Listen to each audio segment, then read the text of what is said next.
Good morning, good afternoon, depending on where you're joining us from. I hope you're all keeping safe. It's my pleasure to welcome you all for today's critical and timely discussion on the potential impact of Joe Biden's presidency on Afghanistan and the United States' future relations. This event is organized by Afghanistan Institute of Strategic Studies. I am Farishta Sakhi, and I have the honor of moderating today's session. Dear participants, Afghanistan-US relations has a long and varied history with phases of ups and downs. The recent phase of bilateral relation is formed in response to 9/11 tragic attack. Two major frameworks are in place that define the long-term course of relations.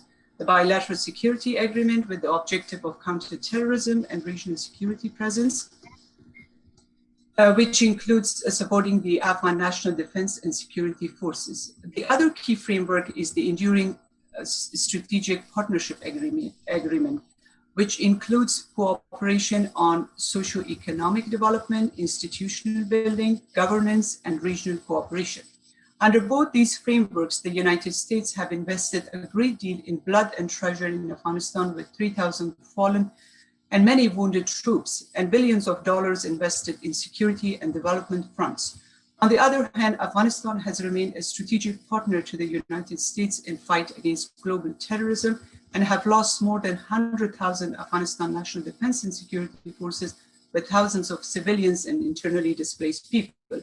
However, over the course of 20 years, the relationship and the level of engagement have evolved under the 4 US administrations, US commanders, and also Afghan governments and political leadership.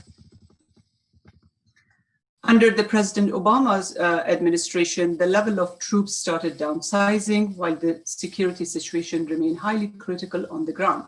And the second phase, which started under the President Trump administration, with the focus on complete withdrawal of forces from Afghanistan by striking a peace deal with Taliban.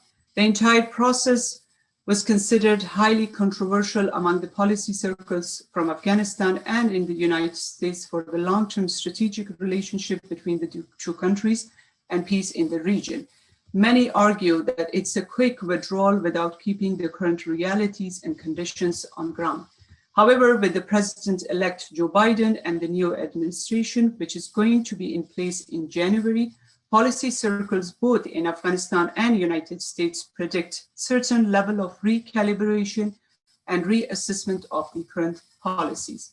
For better understanding of the future potential scenarios, I would like to welcome and introduce our 4 distinguished scholars and friends with in-depth experience in policy, strategic studies, and years of engagement with Afghanistan. Thank you very much for your willingness to be with us today. We have from Afghanistan, Mr. Bilal Sarwari. He is an independent scholar and a journalist focusing on central linkages between warfare, drugs, and terrorism. He has written on Colombia FARC in a comparative study with Taliban. Welcome, Mr. Sarwari.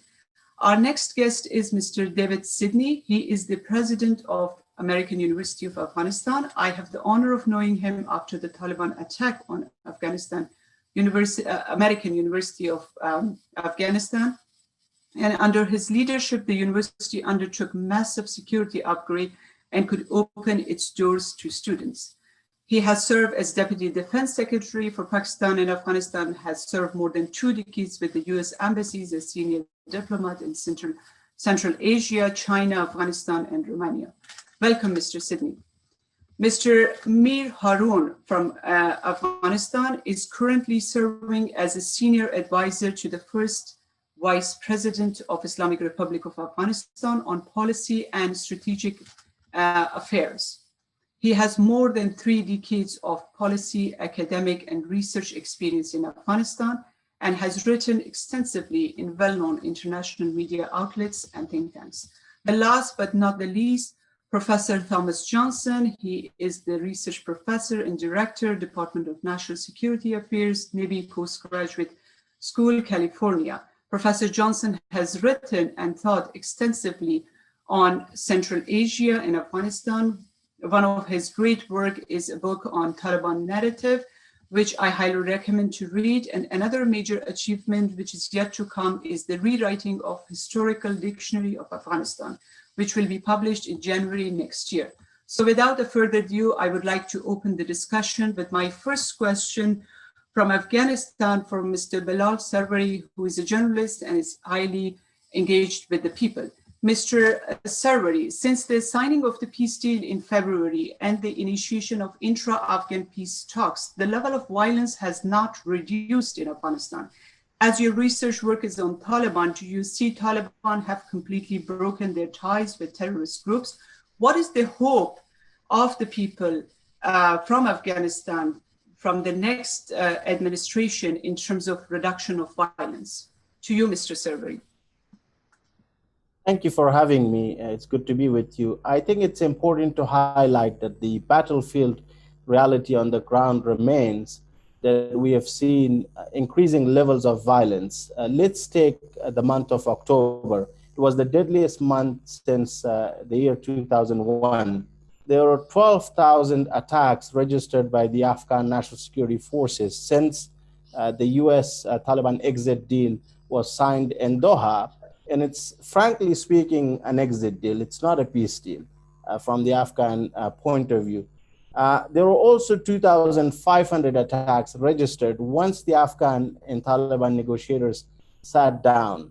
You've had 30% increase in IEDs, the deadly roadside bomb attacks. You've had more than 30 suicide car bombs in the last 90 days. In the deal, it was agreed that major Afghan cities would not be targeted.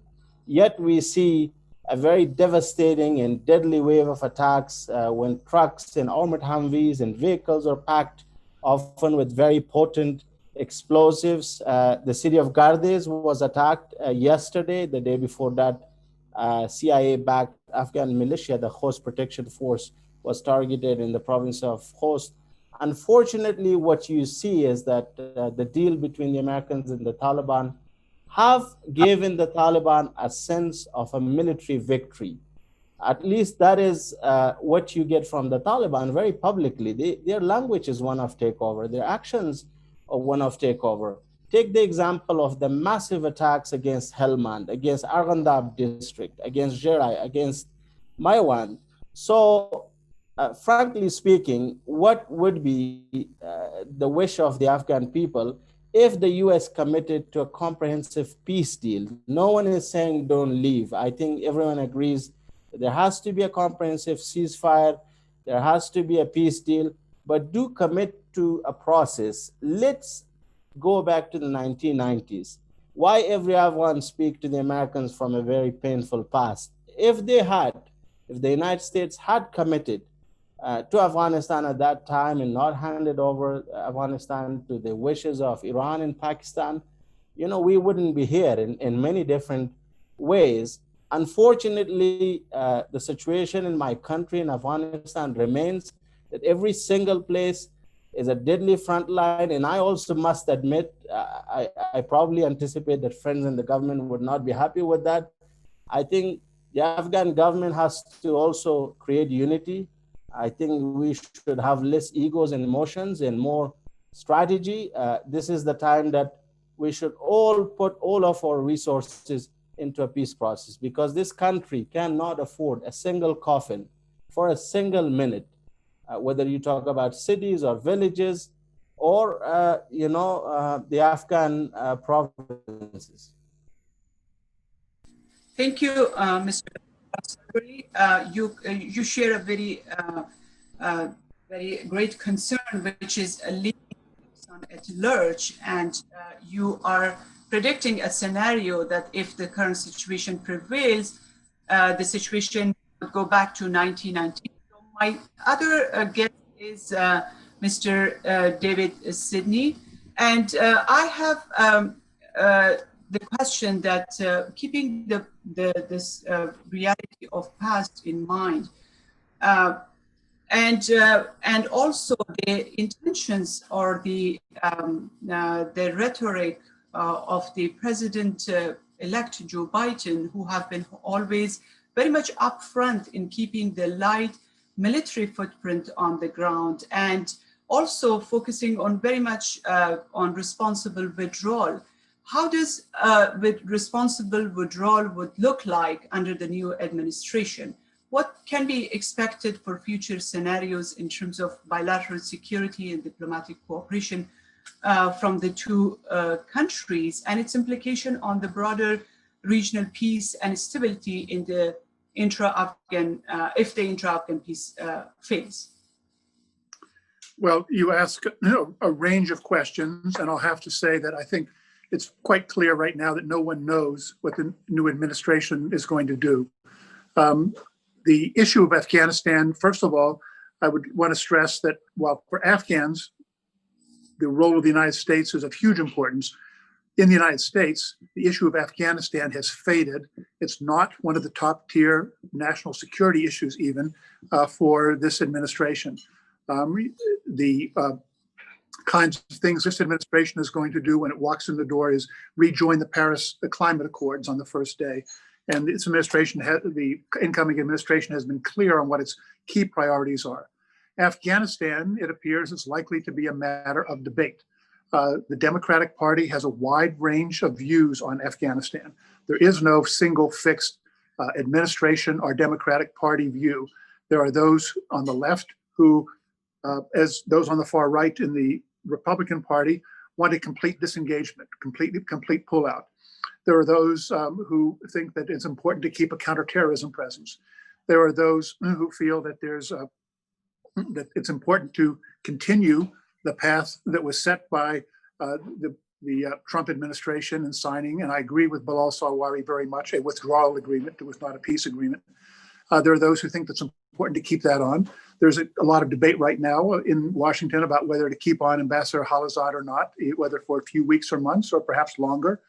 That's been pushed by people. No decisions have been made. And the incoming administration has been very, very careful not to make decisions and not to take positions. They're very aware of what happened in 2016 when the Trump transition, a national security team did get active, did create problems for itself. And the people involved, and I know some of them quite well, they're very careful people. So we're not going to know what's going to happen. So I would expect that Afghanistan will continue to be a matter of debate inside the administration, but there will be decisions. What you will see is a much more careful process. The people who have been appointed already, Jake Sullivan as National Security Advisor, Tony Blinken as Secretary of State, are people who believe in process. They will be taking all the opinions that I mentioned before into account, and they will be putting an array of options before the president-elect, who then will be the president. So I don't think anyone's in a position to make people can make analytical, informed judgments, but nobody's going to be able to give you a direct answer to those questions. And I think a lot of what happens in the new administration is going to depend upon what's happening in Afghanistan. And Bilal Sawari made a very important point here, if the Afghan polity remains fractured, if the Afghan polity is sending different messages, if the Afghan polity is fighting harder among itself than it is against the Taliban, that will have an impact on how the administration views Afghanistan. Similarly, with the Taliban, the new administration will be looking to see how the Taliban is acting. The fact that violence has gone up is actually something that is getting a lot of attention. And the fact that the Taliban have not kept their word in terms of the parts of the so-called secret codicils to the withdrawal agreement is something people are aware of. But I think you will find that the new administration will look at what the Taliban does after January 20th much more than what they are looking at what are we doing up until then. So a very good question you asked. I think I've come to the end of my 5 minutes, and I've really only left you all with more questions. But I think that's the situation in the United States. We are facing a transition now such as we've never seen before. What's happening with the current administration, the fact that the president is refusing to concede that he lost the election, the changes of leadership, particularly at the Pentagon. It's going to be a huge job for the new administration just to seize the reins of power and put basic policies into effect. So I would expect Afghanistan to be a second or even third tier issue. I don't think it should be the case. I don't want that to be the case, but that's what I expect. But as I'm saying before, I can be wrong just as anybody else could be wrong in the guesses that we're making now. Thank you, David Sidney, for your comments and questions, and also about the outlook, which looks really not very clear at this stage. So my next question is from our friend from Afghanistan, Mr. Haroon Mir. Mr. Haroon Mir, David Sidney has also signaled on the issue of intra-Afghan peace talks. And what do you see the current process? How do you see the current process in Doha? What kind of compromises have been made to witness a breakthrough? Do you think there is a hope for negotiations to move in the right direction? What support do you expect from the new presidency for a sustainable peace in Afghanistan, especially towards the government of Afghanistan? What kind of expectation do you have from the new presidency? Thank you. First of all, if we are not hopeful, we cannot live and we could not function in this country. We have been in conflict for the past 4 decades, and the U.S. engagement, direct engagement, is just started post 2001. Regarding the Doha talks, while the government is trying to, the delegation from the Afghan government is trying to convince the delegation from the Taliban side to also compromise, because we have made concessions since February of this year, when there were at the same time US Taliban agreement and the declaration in Kabul. We have released not only 5,000 but more than 5,000 dangerous Taliban prisoners. We have released more than 60 important drug lords or drug dealers who have been convinced at the Afghan courts. So we have made numerous concessions to the Taliban, and unfortunately these concessions have not been reciprocated by the Taliban. This is for the first time in the history of peace talks that we made significant concessions without getting even a reduction in violence. The Afghan government is committed to the peace talks. The Afghan people, we are all committed to peace talks. As Mr. Sarwari said, we are a generation that we have been born during the conflict, and we are aging, and the conflict is still continues. Every day we are losing hundreds of Afghan civilians and military. The toll of casualties is heavy on all of us, and we want this conflict to end soon. But the problem is that we are on one side of the conflict. The Afghan government, the Afghan people, the Afghan political elite, they have a consensus when it comes to the end the state for Afghanistan. Mr. Sarwari referred to the 1990s. One of the reasons immediately after the fall of the communist regime in 1992, all parties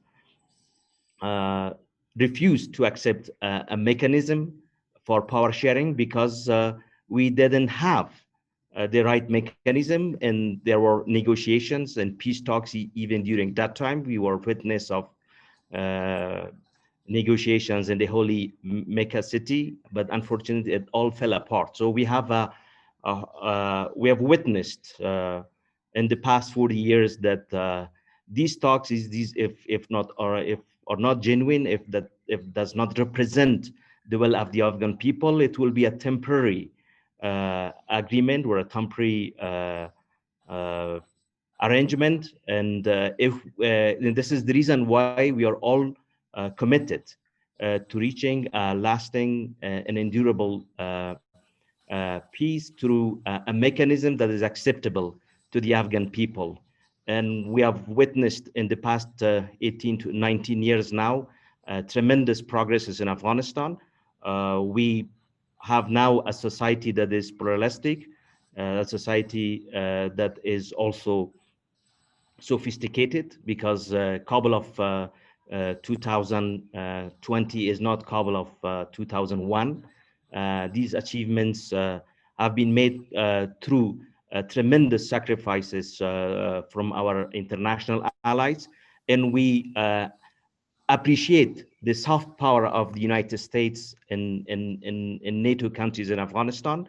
And through soft power, not only we build a vibrant society in Afghanistan, a democratic society with which respects enshrined values that now it has become enshrined in our in our constitution, but also a political process that is well suited to the Afghan people and to the Afghan political elite. One of the problems that we had in the 1990s, we had no mechanism for transfer of power. If you remember, for those who followed the events in Afghanistan, when the communist regime fell apart, Mr. Mujahideen was supposed to remain for 2 months in power. And then after that, Mr. Rabbani had to come for 4 months. And then after that, there should have been a system for transfer of power. But unfortunately, we lacked that political process. We never found a mechanism for transfer of power until 2001, when the Taliban regime fell apart. And then we started what we call the Bonn process. So the Bonn process was not a surprise to us. The Bonn process was the result of the efforts that we have made since 1992 in Afghanistan. And now we are at an important juncture of our history, that is how to preserve the achievements of the past 19 years. Most importantly, the mechanism for transfer of power in Afghanistan. And the end state for us should be a democratic country, a country that respects the human rights, women's rights, the right of minorities, and also a state that is in peace with itself and with the rest of the world. That is the not only the dream, but that is the objective of the Afghan government and the Afghan people, because we have made tremendous sacrifices together with our international partners, and we don't want to abandon the achievements and fall back to the 1990s, as Mr. Sarwari mentioned about. And we lived in Afghanistan in the 1990s, and we witnessed what happened. And the risk is that if we do not manage properly the current peace talks, if we don't have the support of our international partners, the risk is that Afghanistan could fall again into chaos, and then that which will allow our neighbors and regional countries to meddle as they did in the past. So it is very important for us to continue our efforts and to convince the Taliban and their supporters in the region that peace talks is a two-way highway. It's not one way. We could not continue conceding to their demands, and at some point they have to also agree to make some compromises, not for the sake of their own movement, but the sake of the Afghan people.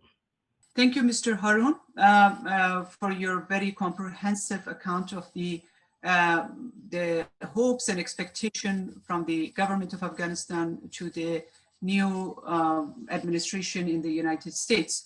Last but not least is Professor Thomas Johnson. I have my question from you is, you have been lately very much in touch with the policy circles in Washington, D.C. What is the appetite for continued support for Afghanistan peace process? And do you expect a major shift of policy in Washington in the coming months for Afghanistan? Yeah, thank you for the question. I agree with so many of the points the earlier panelists made. And fortunately, I actually anticipated the question you were going to ask me.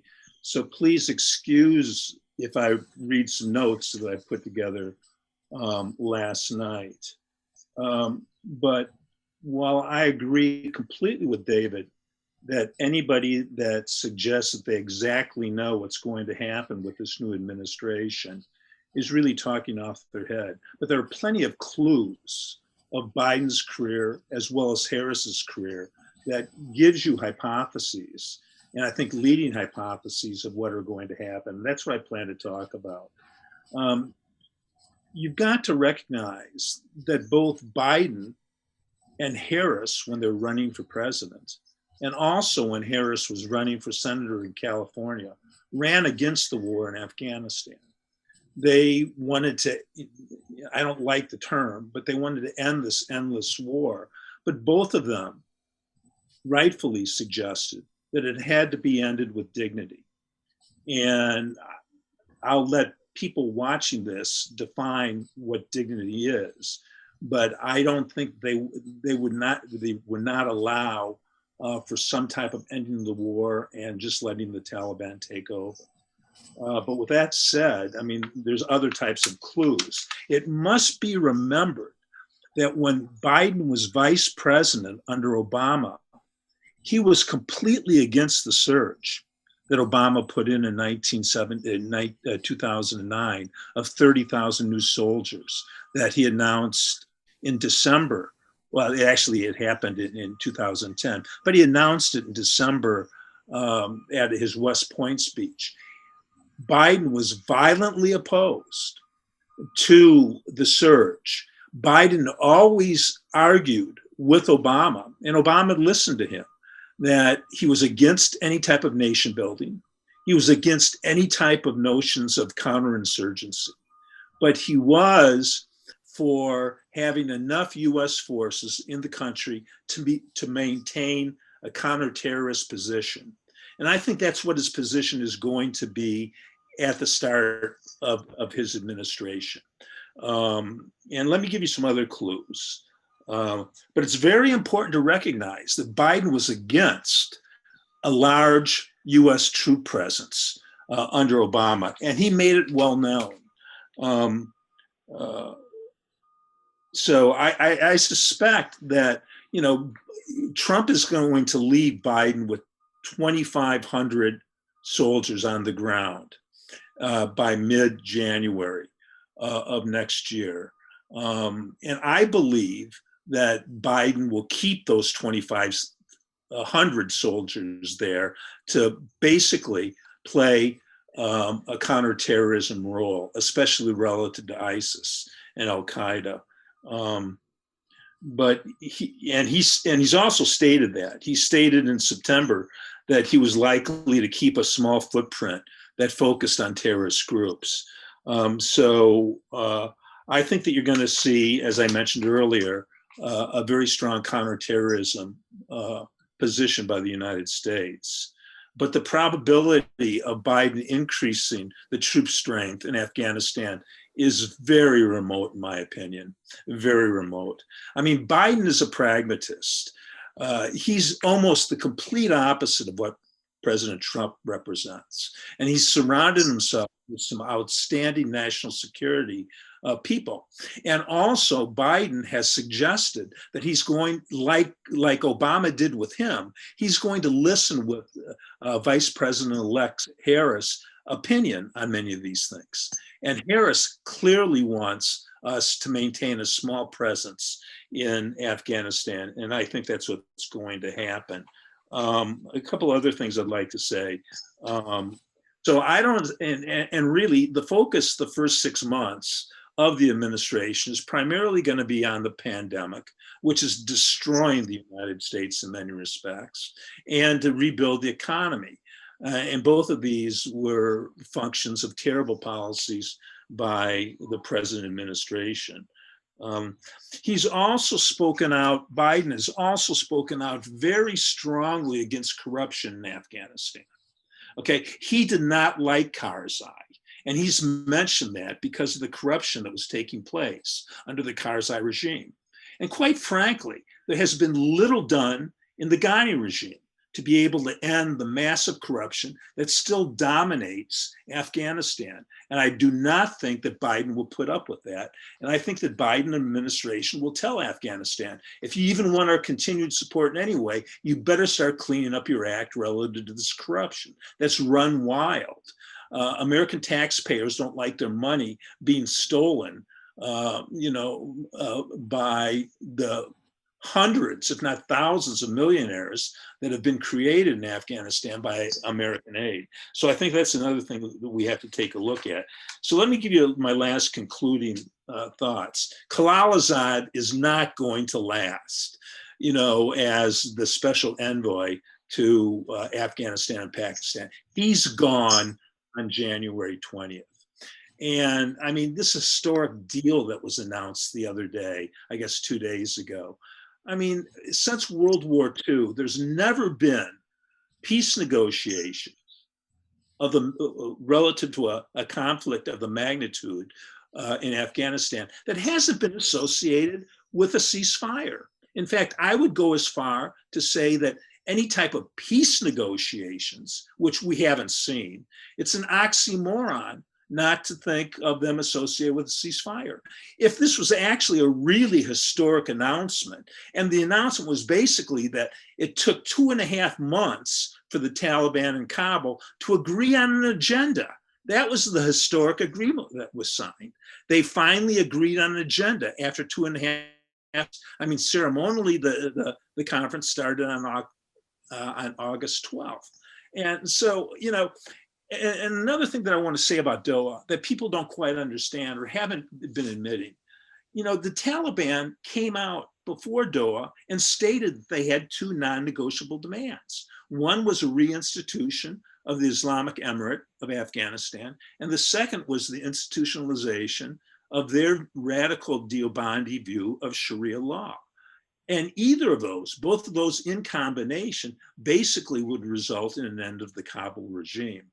I think that Prime Minister Khan was the first Pakistani prime minister to ever visit Afghanistan, was basically there last week to try to convince Ghani to accept some of the Taliban's regimes.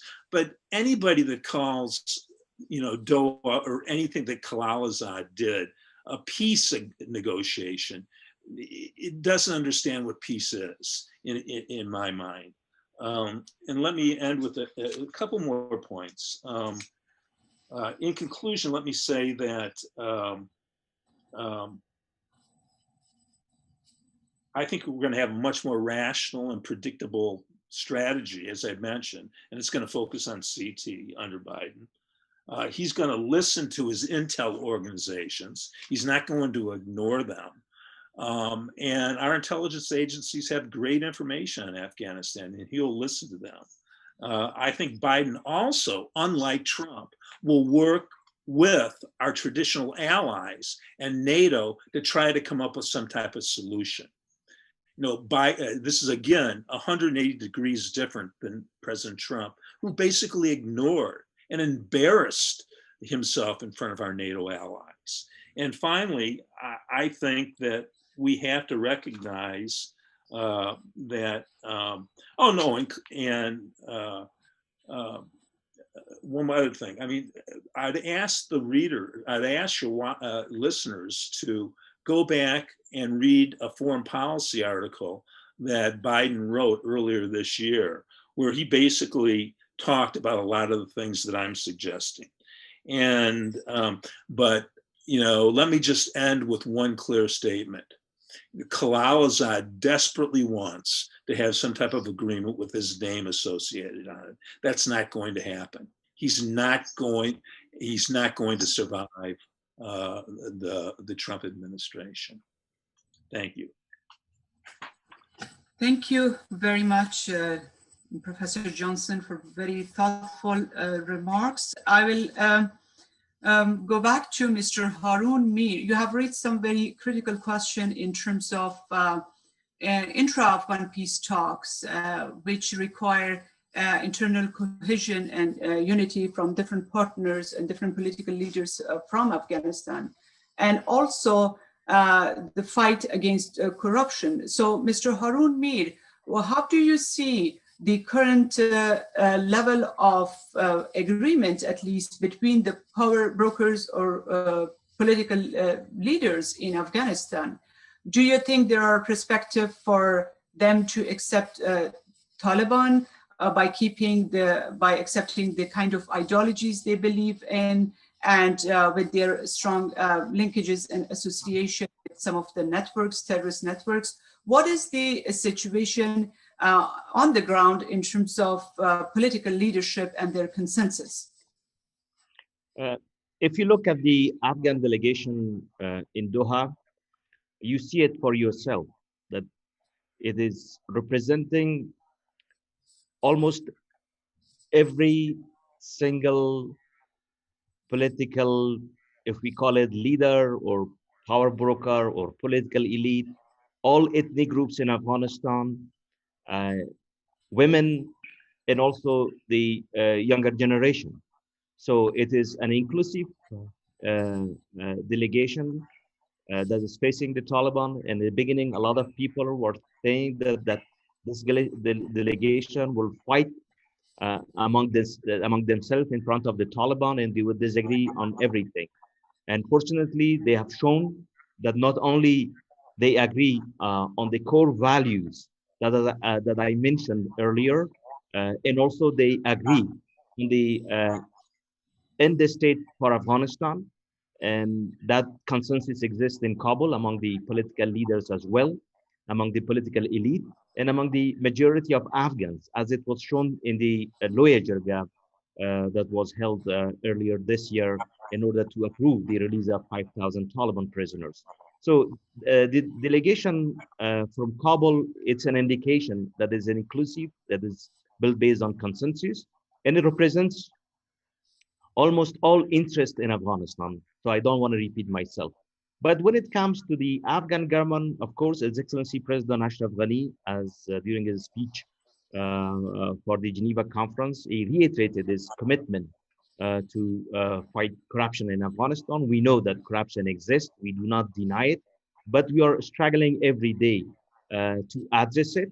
But unfortunately, the government alone will not be able to eliminate corruption. We want to reduce it because there are also other reasons for it as well.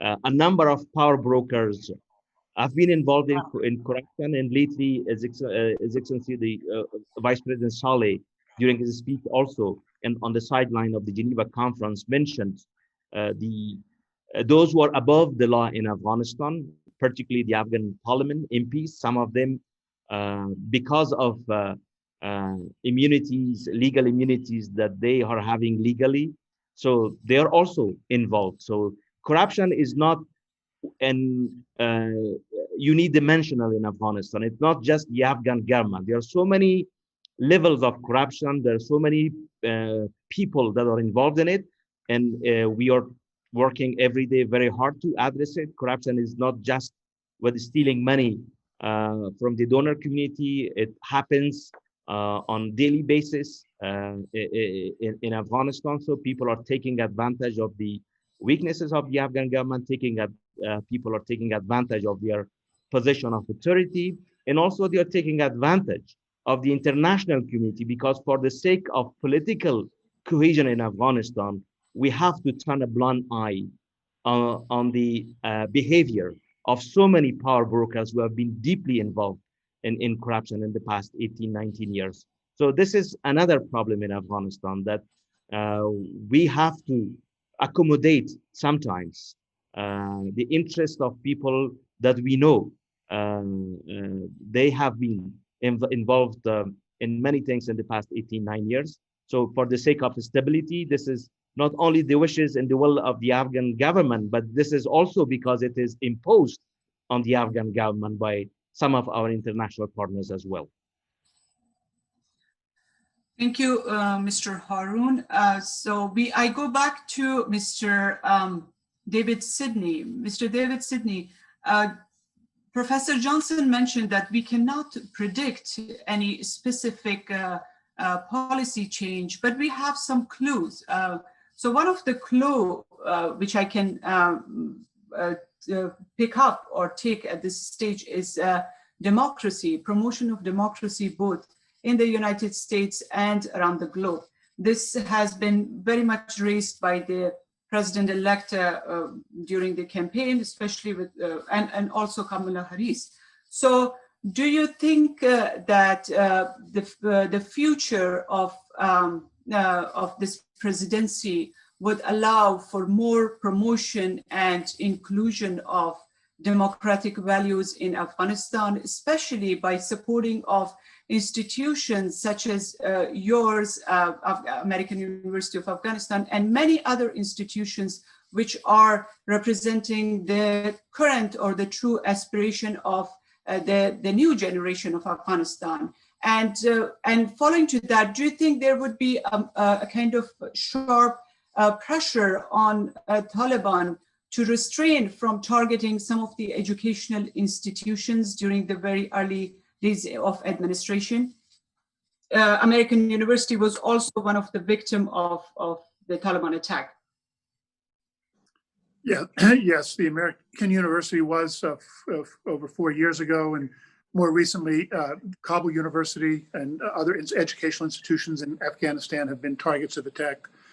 And certainly the Biden administration will criticize and oppose that. But what they will actually do, the amount of resources that they're willing to put into it, that's another question. I would certainly expect there to be more rhetorical support for democracy and human rights under a Biden administration. But the degree to which the United States is going to use real influence, whether it's military force, aid, or some other means to push for that is something that is really still up for debate. In the Obama administration, President Obama decided not to go to the aid of the Syrian opposition. And that was something that's very controversial. He intervened at the beginning of the conflict in Libya, but then pulled back and didn't intervene when it started to get worse and turn into a civil war. So I agree with Professor Johnson that it's important to look at the clues, but also things change over time, and people have changed. If you look at what Jake Sullivan and Tony Blinken, who have spoken and written a lot over the last 4 years while they've been out of office, you can see an evolution to more of what I would call a pragmatic kind of approach to foreign policy. Some people have said it's going to be a more Kissingerian model, which in the United States means a realpolitik model, where while there is rhetorical support for democracy and human rights, the willingness to use force, the willingness to embark upon massive aid programs outside the United States is much more limited. So I think there will be more rhetoric, but the degree to which it will be backed by action, I think is very open to question.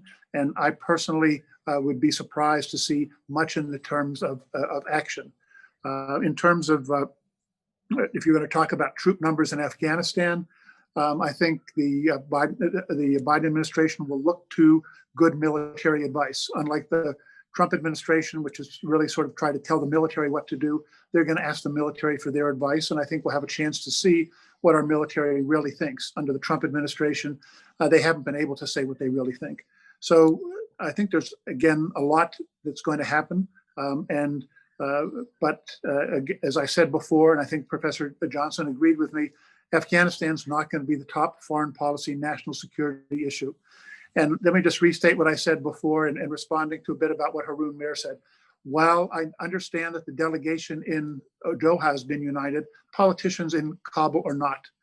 There's very clear, a very clear set of divisions, very strong difficulties of working together, difficulty in making institutions work, division of spoils in terms of different power brokers being able to name ministers. These are all things that are the symptoms of a government that is not working together. And the new administration will be looking to see how effective the current government is. I agree very much with Professor Johnson on the corruption issue, but I think they'll also be looking to see if they can really work together. Unfortunately, over the last 20 years, that hasn't happened very much. There's been much more fighting among politicians and there's been unity. So I'm only an analyst. I'm not an Afghan, even though I live here. And I would say that a lot of what happens in U.S. foreign policy towards Afghanistan is going to depend upon what Afghans themselves do. And it's up to Afghans to make the best case for the policy outcomes that they want to see happen. And I just want to suggest that I agree almost with everything that David just suggested. I think he's absolutely right on the target. Thank you both. I have to go to Mr. Bilal Sarwari. Mr. Bilal Sarwari, what do you see on the ground in terms of people aspiration from the new administration? I've been reading lately a lot about people, especially the youth, attaching a lot of hopes from the President-elect Biden presidency in the future administration. What is the situation on the ground? Why there are so many hopes attached to the new presidency, and knowing that President Biden has been always very much upfront in keeping the very small military footprint on the ground, and also not very much in favor of a nation building in Afghanistan. Before I answer your question, I wanted to politely disagree with my friend David. I think it's extremely unfair, David, to park all the blame on Afghans, but it's also extremely unfair of us to park all the blame on foreigners and Americans and everyone. Let's be frank. You spoke to the Taliban behind closed doors. You traveled to Islamabad, to the GHQ, to the garrison state. Your special envoy kept praising the Pakistani Army and Intelligence Service, which is responsible here for destruction and death, military-grade explosives. Let's also be frank that there was very little transparency in this process. Sorry, Bilal, you're saying my. It's not mine. I'd reject that. Not mine.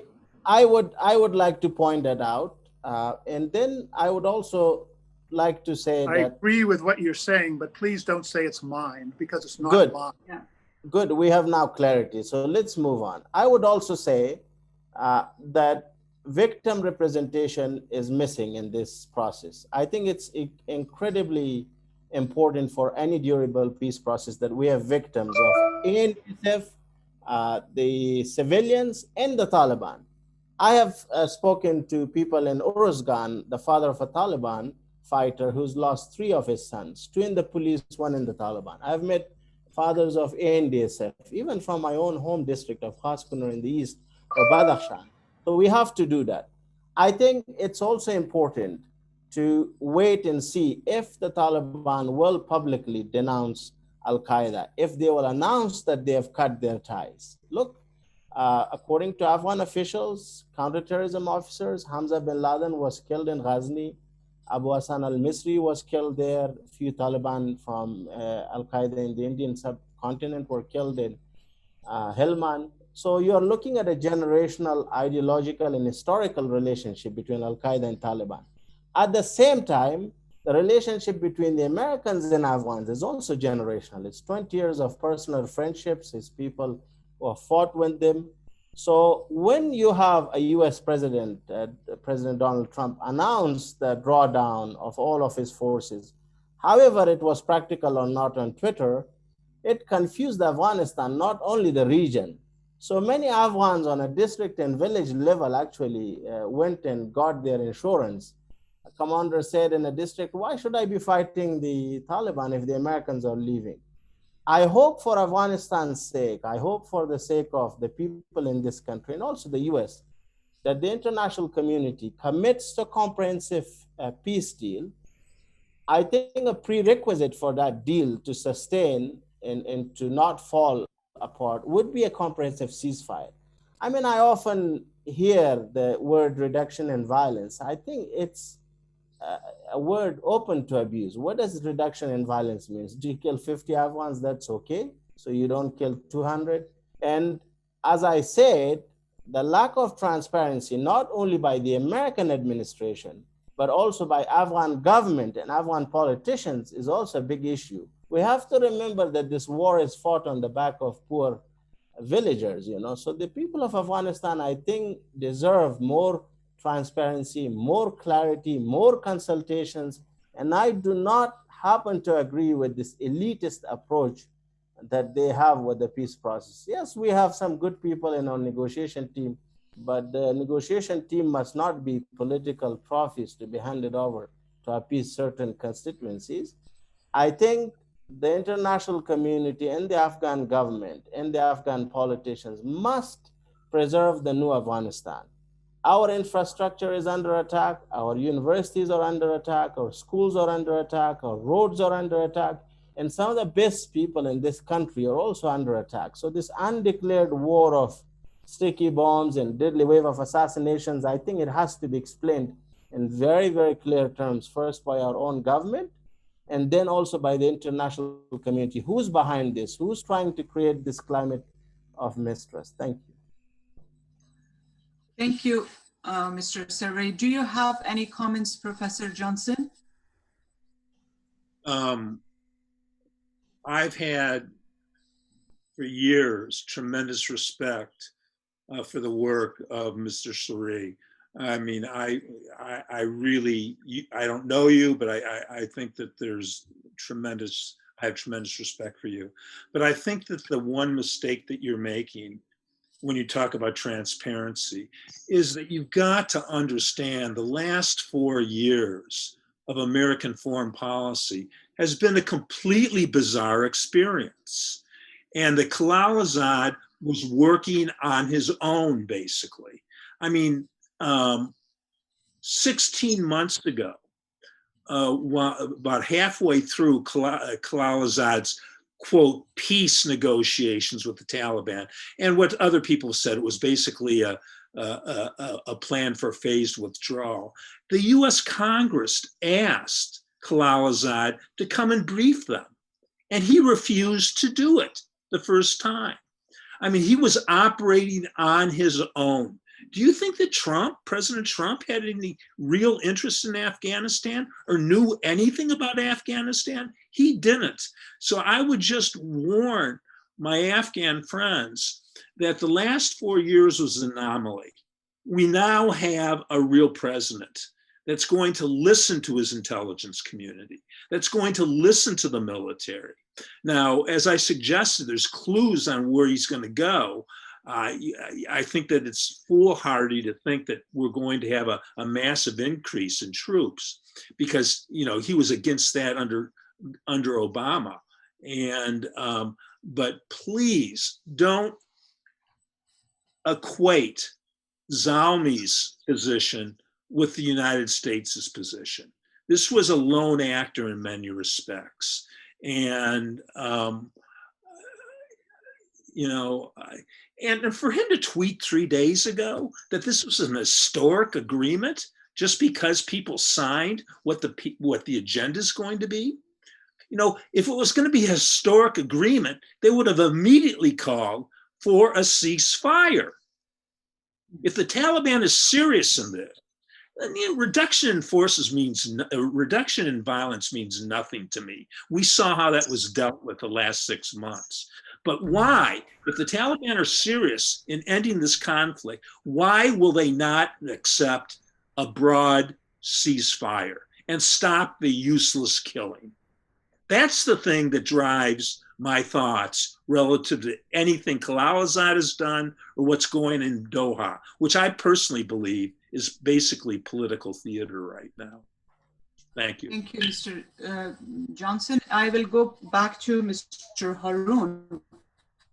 Mr. Haroon, what's your read of the last 4 years of the administration? How it is perceived, the role of Mr. Khalilzad in forwarding this process, and what do you hope from the United States in terms of a more robust mediation role in the process ahead from the next administration? Sorry.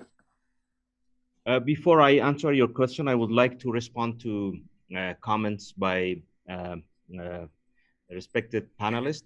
First of all, to David Sidney, I know the criticism coming from our international partners is always how to satisfy everybody's request and demand in Afghanistan. I mean, the political power brokers.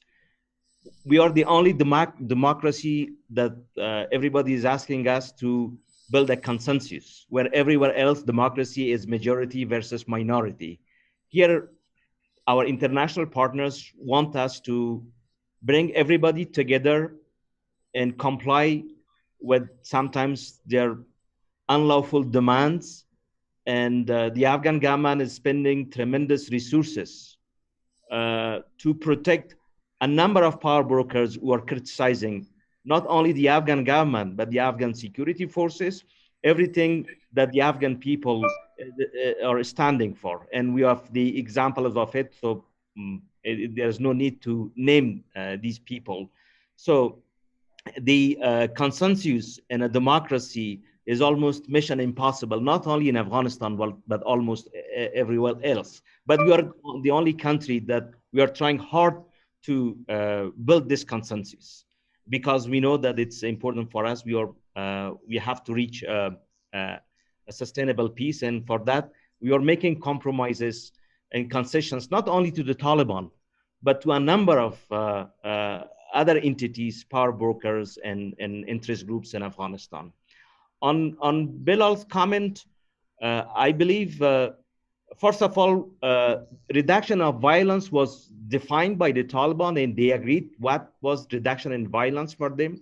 Reduction of violence was not to attack civilians, not to attack major cities, avoid suicide bombing, avoid these sticky and magnetic bombs, stop assassinating Afghan political elite, don't go after journalists in the Afghan civil society, which they have not respected at all. So in the past, at least 3-4 months, we have witnessed all kinds of attacks on almost everyone, including maternity hospital, Kabul University, journalists, government officials.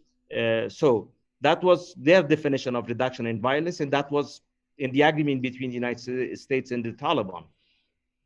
But when it comes to our expectation from the United States, as Professor Johnson mentioned, we want an end to ambiguity and uncertainty.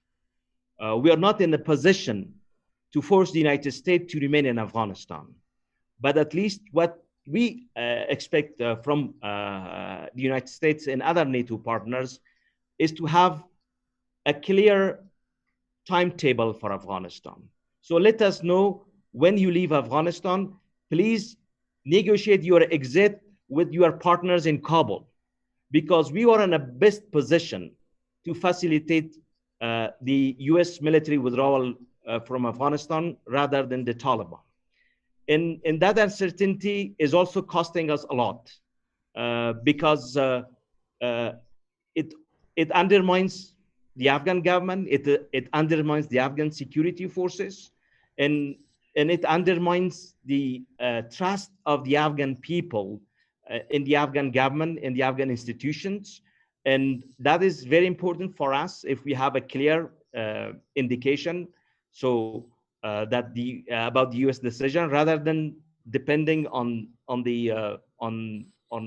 what we call it, on the comments of political commentators. It would be good to start a sincere and direct negotiation with the Afghan government, so that we are aware of the U.S. decisions in about Afghanistan. Because, as I told you, the conflict did not start post 2001. It started with the Soviet invasion of Afghanistan, and we have to find a solution to address all the problems that we have faced in the past 40 years, not only in the past 18 to 19 years. So that is what requests not only the Afghan government, but also the Afghan people, because Afghanistan has existed before US intervention, and Afghanistan will exist after US withdrawal. We witnessed our dark history, and we all are witness of it. Some of us will be killed. A number of Afghans will be forced to leave the country. Some of them will seek refuge elsewhere, and most importantly in Europe, but Afghanistan will exist, and the Afghan people will exist also. So that is a clear indication from our side, and we want to have direct negotiations rather than messaging, because messaging sometimes are misinterpreted. And among allies that we have sacrificed together for the past 18 years, so many things. So it is very good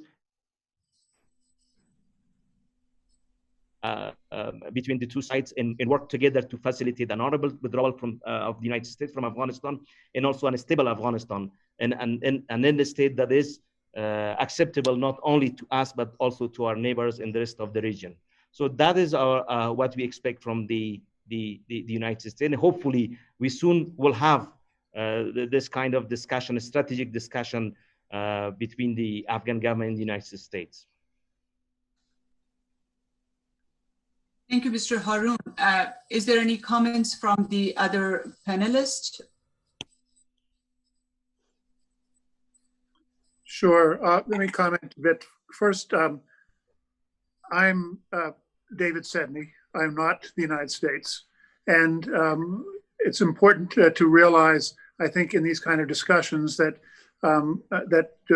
especially in a time like this, that none of us are representing our governments. Maybe you are, Mr. Rumir, because you're part of the government. I'm not part of the US government. It should be clear from my earlier remarks that I don't support a lot of what the current government has done, and not just on Afghanistan, but in a whole range of other issues. At the same time, as an American, President Trump is the President of the United States of America, but he's certainly not the president that I voted for and not the president that I support. So I'd like to try and move this beyond any kind of personal statements like that, because it's important, I think, if we're going to be analysts, to speak in an analytical way. So what I said before were analytical comments based upon my judgments. They certainly did not reflect either the current administration or a future administration, but they did reflect some of what I've learned over the last 18, 19 years, where I've been working and working on Afghanistan or living in Afghanistan. I certainly was not and do not blame the Afghan people at all, Bilal. And if you took it that way, I apologize. What I was saying is there's an opportunity for Afghanistan to affect the policy in the US if Afghanistan is more unified. And that was also my point, Mr. Rumir. If Afghanistan is more unified, it will be more effective. If it's not unified, then it won't be so effective. That's up to you. I'm just saying, as an analyst, the more unified a country is in a situation like this, the more impact it can have. I also believe that at a time of transition like this, countries, whether it's Afghanistan or Greece or Australia, have a big opportunity to affect the future US policy. US policy is not made by the United States in a vacuum. It's made in a dynamic environment where what others do make a difference. And what others do in the early part of an administration is the most important. So it's really, what I'm saying is it's up to Afghanistan and Afghan leaders what they do and how they use their influence on the new administration. If you are more united, you'll be more effective. If you're not united, that's your choice. Yeah, and I'd like to make one other point too to my Afghan friends. You've got to realize the last 4 years was an anomaly. We had a president that put yes men around him, that wouldn't listen to his intelligence community. You know, in fact, the famous statement with Putin, where he believed Putin instead of our intelligence community. He wouldn't listen to our military. I mean, he got rid of anybody that disagreed with anything that he said, because his ego wasn't strong enough to take, you know, any type of opposition. So please do not think of the last 4 years as consistent with what the United States is going to do in the next 4 years. We now have a real president and a real vice president that have stated on numerous Afghanistan hang out there, okay? if they would, like I said, I expect them not to raise troops, but I think they'll be very active, and our special operation teams will be very active in playing a counterterrorism role. But you all know what that means. I mean, even when we were saying that we're playing a counterterrorism role during the Trump administration, whenever Lashkar-Gah got in problems, which was all the time, we would send down 400 Marines to clean up the situation. And I expect that to continue. So even though I say that it's, CT can be expanded, counterterrorism, the definition can be expanded in many different ways. But please don't think of the last 4 years as what will have any real relevance to the next 4 years, because now we have a real administration that will listen to their intelligence community and their policy advisors. Thank you. If I may just have one comment, I think it's very important to remember that we may have a bad state, but it's better than no state, because Afghanistan was in a phase in the 90s when we didn't have a state. And Afghan institutions, which have been the result of blood and treasure invested in them, should be preserved. I also envision a future where the Taliban can also be part of those institutions. So it's very important to notice that our institutions, our best and the brightest, whether you speak about judges or police or civil society, they're all under attack. And I think one has to make sure that that does not, continue to get engaged and destroyed, because then what do we have? Thank you. Thank you. So to another question, which is not around security, but more about around economic issues and economic aid. My question from Mr. Haroon is, what kind of expectation you can have from the next administration in terms of their economic aid or economic development program for Afghanistan?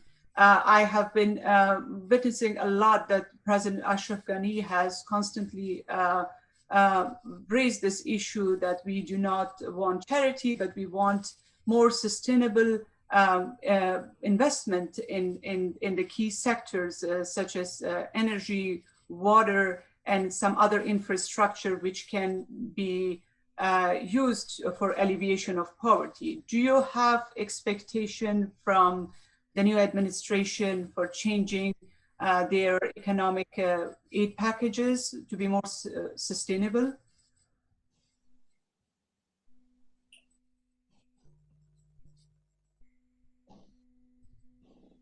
Mr. Haroon? Yes, I just put on the mic.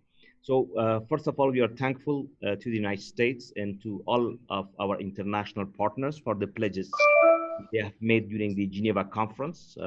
These are, again, very generous pledges to the Afghan people.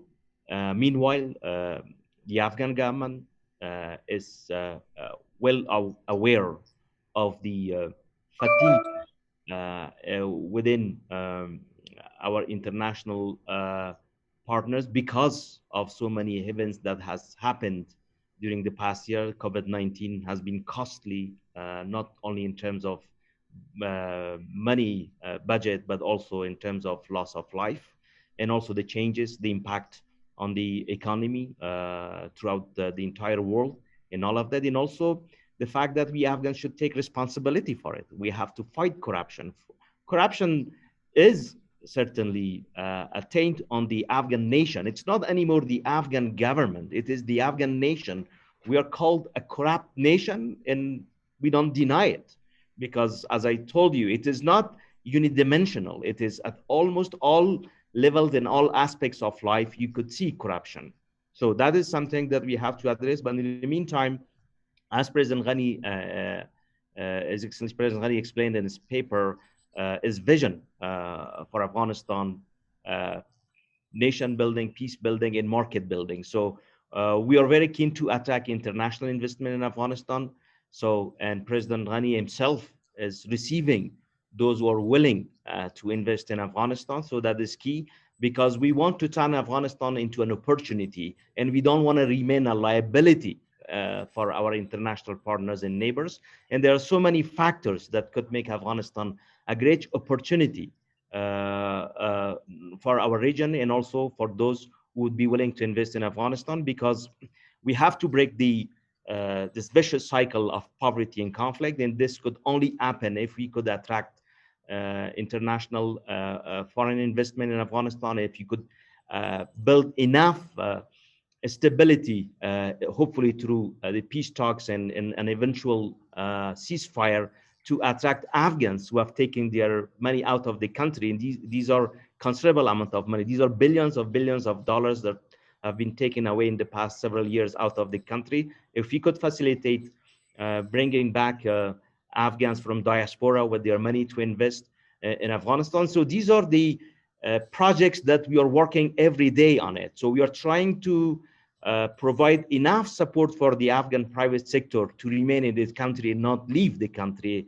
and attract others to come back into the country. So we are very keen that we have to take more responsibility, not only in terms of our economy, but also in terms of our security. So for the past at least couple of years, the United States is not anymore involved or engaged in direct combat in Afghanistan. So we haven't seen casualties within the Afghan security, the American military in Afghanistan. So that is a good news, that the Afghans have been taking responsibility for themselves since 2014 when the transition started. So we have taken responsibility. We know that it's very costly for us in terms of blood, but also because of resources we are lacking. So, but with the means that we have, we are trying to defend ourselves. And Taliban have not been able to take any major city in the past 4 or 5 years, and they have tried very hard to take at least a number of major population centers while the Doha talk started. And while they were continuing their Doha talk, so they attacked a number of major urban centers in the country. So these are not only commitments from the Afghan government, but also commitments in general from the Afghan people, because we are also tired of being assisted. So we want to take responsibility for ourselves, and it will start with our economy. We are a rich country. Our underground resources are tremendous, and we need a time, a peaceful time, in order to focus on that. And that transition that President Ghani has mentioned, at least in 2014, which is we have to move from investing on stability and humanitarian assistance to investing in development. And that is the phase that we are trying to develop our own resources and invest on job creation, and also invest on our agriculture, which is still a major sector in Afghanistan. So these are the things that we are working every day on it. So we are not focused only on the peace process. We have been able, for example, one of the examples of the strength of the Afghan people is that despite so many challenges they have faced, we have been able to manage the COVID-19 in Afghanistan, which is a tremendous achievement. We were afraid that there will be a price hike and there will be food shortage in Afghanistan, there will be riots in Afghanistan, and all of that was well managed. So this is an indication that the government is functioning, the government is working, the government is not unidimensional, just focusing on the peace process. We are trying to deliver services every day to the Afghan people and try to address security challenges, economic challenges, and we are working with our international partners at least to move from this phase of assistance. In at least, hopefully, within the next decade, we would be able to rely on our own resources in the country. Thank you, Mr. Haroon. Is there anybody else in the panel who wants to comment on the topic of economic development and the future administration perspective? Okay, so I guess there is no one. But I have my last question from the panel, and then I will wrap up with the final conclusions. Suppose a situation, a scenario where the peace talks fail, and the situation gets out of control in terms of violence, do you think, especially my question is from David Sidney and Professor Johnson, do you think the new administration, because they have more seasoned politicians who have years of experience in that region, do you think they would be able to take it under control and to prevent it from sliding into chaos and creating another regional chaotic or unstable situation? David, do you want me to go first, or would you like Go to ahead. go first? Go ahead, Tom. You know, the United States has lost 2,500 men and women in Afghanistan. And I don't even want to suggest the number of people and the horrendous casualties that we've also suffered. Well, we've also spent about $1 trillion, give or take, you know, a few billion. And this administration is not going to allow Afghanistan to fall down into the tubes. I just don't believe that. Now, with that said, I mean, 2,500 American special forces can do a lot of damage to the Taliban. And I just do not believe that either, and Harris and Biden, you know, President-elect Biden and Vice President-elect Harris has both stated on numerous occasions that while they wanted to be out of Afghanistan, they wanted to be a rational way to leave, and they're not going to let Afghanistan go down the tubes. So, you know, a lot of things can happen before. I'm really worried about the first 6 months. The Taliban are much smarter than a lot of people suggest. They recognize that the United States administration's attention is going to be on COVID-19 and rebuilding our economy, which has just been shattered. So, you know, we've traditionally spent around $56 to $60 billion a year in Afghanistan. That's not going to happen any longer. But I'm really worried about the first 6 months. But I would like to try to pacify some of my Afghan friends' concerns. I do not believe that Biden or you know, and he plans to listen also very carefully to Harris. The relationship between the vice president and the president are going to be very similar to what they were during the Obama administration. That came out very clear in this long interview that was on CNN last night with Biden and Harris. I do not think that the United States will let the Taliban take control.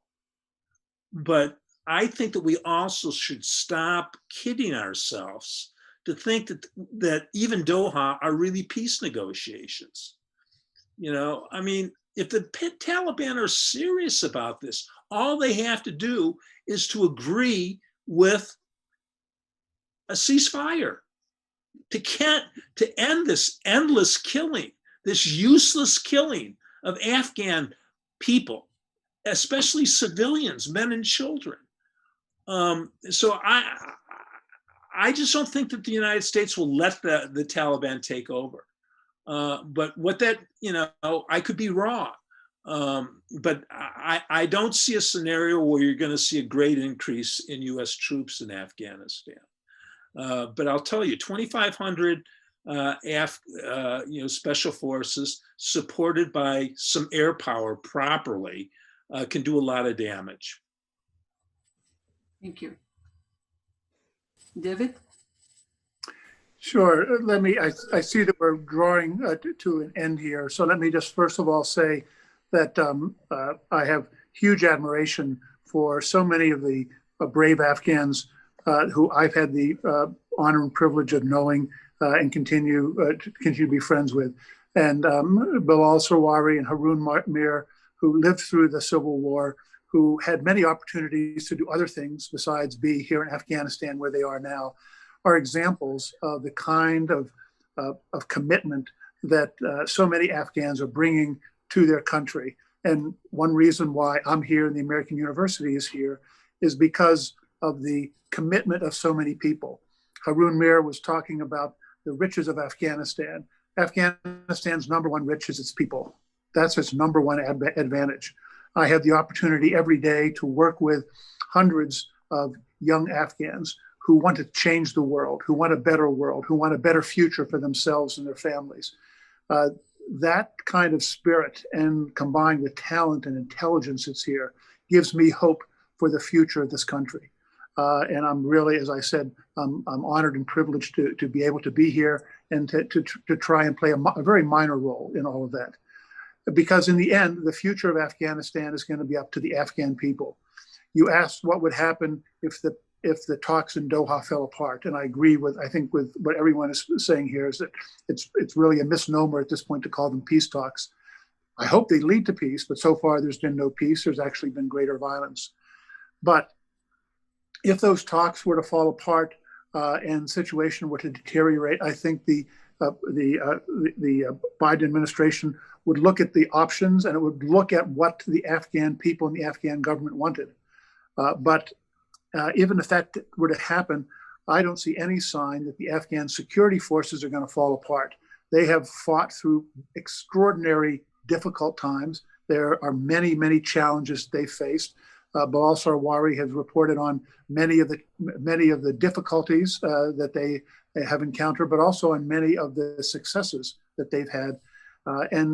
Since they've taken over the responsibility for most of the fighting, it's been almost 5 or 6 years, they have acquitted themselves very well. So any scenario where there would be a complete collapse of the Afghan government and the security forces, I just don't think that's a likely scenario. And I do think that the United States, as Professor Johnson was saying, will continue to support, both economically and in terms of supporting the Afghan military, will continue to do that. But what the future really holds, in the end, I can't say. But I do say that I think there is, and I agree with Haroon Mir, if we weren't optimists, we wouldn't be here, that the future of Afghanistan is the Afghan people, and I see much reason for hope there. Thank you. Thank you, David Sidney. Mr. Bilal Sarwari, do you have any final comments to share with us? I just want to bring one thing into light. Having traveled to the south and northeastern Afghanistan and western Afghanistan, I see that to be a Taliban or to be a fighter in any of those parts of the country is a lifestyle, a lucrative lifestyle. So one should also ask the question, as we hope to start a meaningful peace process, how do you deal with thousands and thousands of Taliban fighters and other Afghans? Where is the viable industry in terms of economy? And I hope as an Afghan looking at those ground realities, that there will be an economic commitment which goes into the peace process. Because if we have a situation where we can't provide jobs for people, especially in places like Musaqala, in Sangin, or in Gormach, or in Kunduz, then there's a risk of many issues in a peace process. Thank you very much. Any other comments? If not, then I would like to... I would like to make just a short comment as well, if you allow me. Yes, please. Yeah, so far we have been always focusing on the US's hard power, military power, but the changes that the US has brought in Afghanistan, these are tremendous. The US soft power has changed the face of this country. I have lived in Afghanistan during 1990s, and if you compare Afghanistan of, say, 2001 prior to the US intervention, you see these changes are, if you cannot put a value into it, you could not measure it in terms of monetary terms. So these are the changes that brought to Afghanistan. Look, into this Afghanistan, those who are fighting each other with Kalashnikovs and front lines, they are debating today in a big room. So, and look at the Afghan parliament. Sometimes they have heated debates, but it's civilized debates. And we are not any more using violence to express ourselves. So these are tremendous achievements. These are the soft power of the United States in our Western partners that brought into Afghanistan. Democracy in a country, in a war-torn country, this is how many? This is the fourth election that we had in Afghanistan. And women's rights, freedom of press is unique in the region. So I think what we ignore is the change, that the societal change that we brought in Afghanistan. These are tremendous, and the US's soft power in Afghanistan. This is the biggest achievement rather than the $1 trillion that you spend on infrastructure. I think infrastructure could be destroyed by the Taliban, but the changes in the society, the changes in people's mentality, these could not be destroyed by the Taliban. And this is why Taliban are afraid. They are not afraid of our security forces. They are afraid of a pluralistic society, a democratic society, a society that women not only could represent the Afghan government at the highest level, but they could express themselves freely.